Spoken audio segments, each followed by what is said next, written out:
Hi, I'm Bill O'Reilly. Thanks for watching us tonight. The bias crime cover-up in Virginia grows. That is the subject of this evening's Talking Points memo. Last week, the Factor reported on a bias assault in Norfolk that left 2 newspaper reporters injured.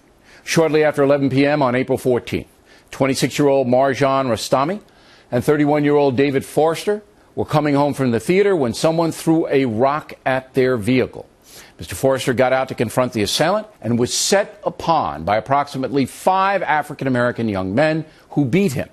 The thugs then attacked Miss Rostami as a crowd of about 30 surrounded the vehicle and witnessed the assault. Hysterical, Miss Rostami called 911 and the police arrived. The initial police report described the assault as a bias crime, and a 16-year-old has been arrested. But now the Norfolk police say it was not a bias crime and are refusing to release the 911 tape, saying that would hurt their investigation. How? How could that be possible? In addition, both victims have filed complaints against the Norfolk Police Department alleging the investigation was mishandled and the cops didn't really want to arrest the assailants or even find them. At the same time, the newspaper the reporters work for, the Virginian Pilot, didn't cover the story for 2 weeks, despite the fact the reporters had to take a week off from work to deal with their wounds. The editor of the Pilot, Dennis Finley, declined to be interviewed by me, but did talk to Jesse Waters. This story has been blown out of proportion, and that's not to diminish the fact that I had 2 reporters who got beaten. But what it amounts to is a street altercation, not a mob attack. No evidence that it was a racial attack. We spoke to some people today who said that, there may have been some Trayvon Martin retribution. You had people on ABC saying that when people come around this neighborhood that aren't from this neighborhood, they better watch out. If you have black mobs, 5 or 6 people beating up white people, you don't think that the community deserves to know that? Well, was it a black mob or was it a street altercation? There were a handful of people. Your own reporters said that it was about 30 people on the street. On the street, yes, but a handful involved in the fight. A handful. But they were outmanned by quite a considerable amount of people. Sure. And a woman was attacked. A woman was involved. But again, simple assault, it was not a mob attack, and there's no way for me to know whether it was racially motivated. Well, here's some advice to Mr. Finley. It's your job to find out whether it was racially motivated. That's what the press does. You don't sit around wondering and ignoring the story. That's absurd. It didn't take long for Jesse to find neighborhood guys who say they saw what happened when the 2 reporters were assaulted. How many guys came after him, like 5 or 6, or for all 15? I think all of them did. You saw it happen? Yeah. And they were whooping up on the girl, too, right? Yeah.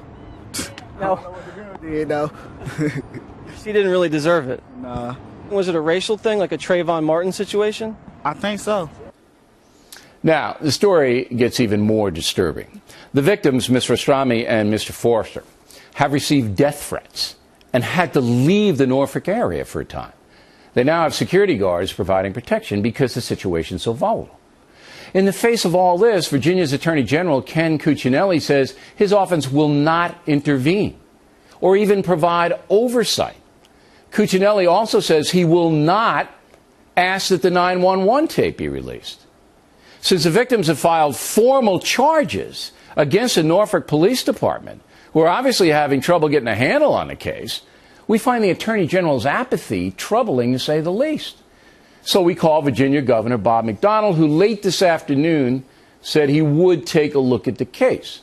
The governor has the power to order a state investigation, which this situation badly needs.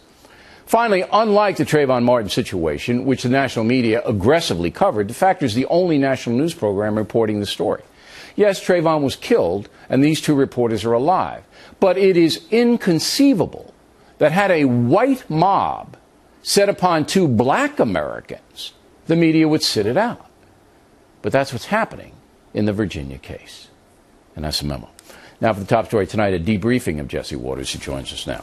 All right, the two reporters who got beat up. Yeah. All right, what's their situation now? Well, physically, they've healed from their injuries, but they're still incredibly shaken up. The male victim was from South Dakota. He wasn't a street smart kid. He was very naive. At this point, he knows he should never have exited the vehicle. And right now, he feels a little emasculated because he was beaten up in front of his girlfriend and wasn't able to protect her. And the girl came out to try to save him, right? Came out of the vehicle. And she got beaten up. And from what I hear also, she's been hysterical and livid at the local press coverage. She called in to a local news reporter and was complaining at the top of her lungs about the biased portrayal that they're getting in the news down there. Well, what do you mean by that? I mean, what is she upset about exactly? I think what the local press is doing is they're taking everything from the police report and they're kind of discounting the eyewitness testimony from these two reporters. So that the woman who was assaulted doesn't think that the case is being reported accurately? Does it, as far as seriousness? She doesn't like the reportage down there from the local press, but actually they're pleased with the fact that now the gang unit has taken over the investigation within the Norfolk PD. All right. Now, you say they have received death threats. Yes. The two reporters. They have. Why? About what did they do? They just got beat up. I think there's a lot of racial animosity in Norfolk, and I think because the story was so explosive and because it was 2 weeks before it came out, it was like a top was put on this powder keg and all of a sudden it exploded, and a lot of people in the black community in the wake of Trayvon Martin are kind of using this as leverage or a kind of avenue to explode. Do you think that this attack was racially motivated, or were there just a bunch of kids hanging around 11 o'clock at night with nothing to do and they decided to cause trouble? Personally, I don't think they hate white people, but they did tell me they target white people because it gives them street cred. Who told you that? One of the eyewitnesses says they attack white people because it's an easy mark, they can take them down, and it gives them street cred.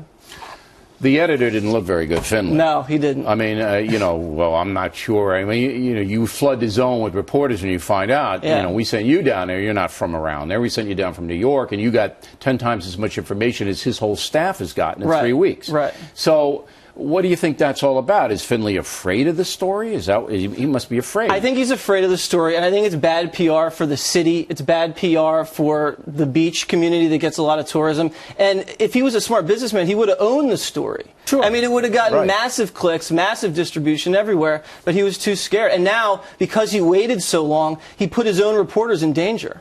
Well, he certainly don't have their back. No. And now they're getting death threats. So anyway. All right, now we're going to continue covering the story, particularly at the state level. We expect the governor of Virginia to intervene here. That needs to happen. We need to get the 911 tape also. That needs to happen. All right, Jesse, thanks very much.